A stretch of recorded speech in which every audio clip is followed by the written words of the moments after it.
Hey everyone, and welcome. Get ready because today we're going to become math detectives. That's right, we are about to crack a secret code that's hiding in plain sight, the code that connects fractions, decimals, and percents.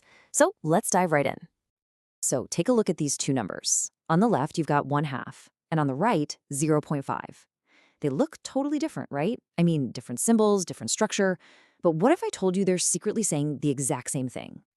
And just to throw another piece into the puzzle, check this out, 50%. This guy is the third member of the family. And that's the big secret we're cracking today. These three numbers, even though they look nothing alike, all represent the exact same value. The way I like to think about it is this. Fractions, decimals, and percents are just three different languages, and they're all talking about the same idea, parts of a whole. A fraction uses that slash, a decimal uses a point, and a percent, well, it's got that famous symbol. They just have different grammar, that's all. So how do we get fluent in all three languages? How do we become translators? Well, turns out all we need is a simple conversion toolkit. We just have to learn a few super simple rules to switch between them like it's nothing. First up, turning any fraction into a decimal. And the rule is so simple. You just take the top number, that's the numerator, and you divide it by the bottom number, the denominator. That's it. This works for any fraction you'll ever find. Okay, what about going from a decimal to a percent? This one's even easier, believe it or not. You just take your decimal number and multiply it by 100. That's the key. That simple multiplication unlocks the world of percents. And for the last tool in our kit, going from a percent back to a fraction. The name kinda gives the game away here. Percent literally means per 100. So all you do is take that number and plop it right over 100. Then, if you can, you just simplify it to make it look nice and tidy. All right, we have our toolkit. Now, let's see just how powerful these rules are.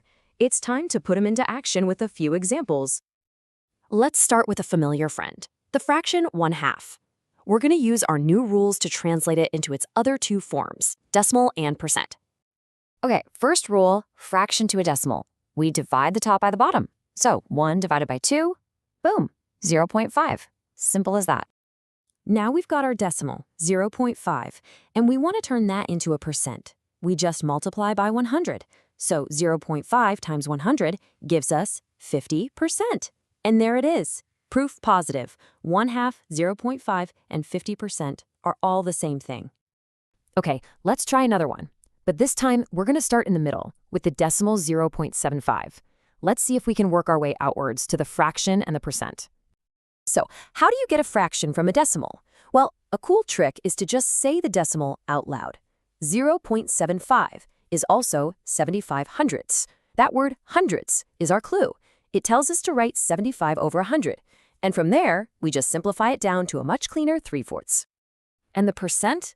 That's the easy one, remember?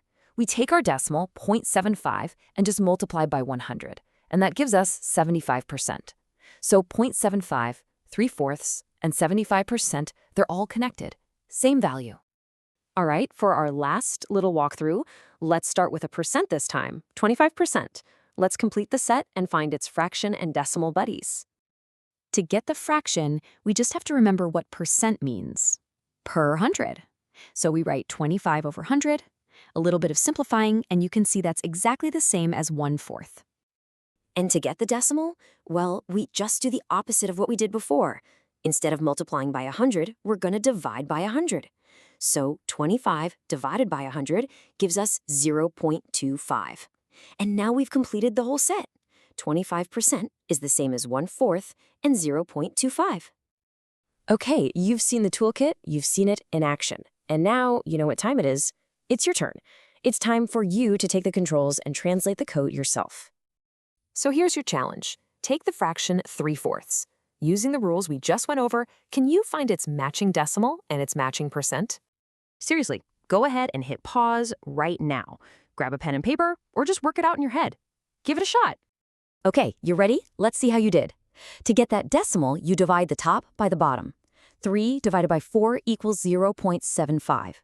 Then, for the percent, you take that 0.75 and multiply by 100, which gets you to 75%. So the answer is 3/4 equals 0.75 equals 75%. If you got that, fantastic job.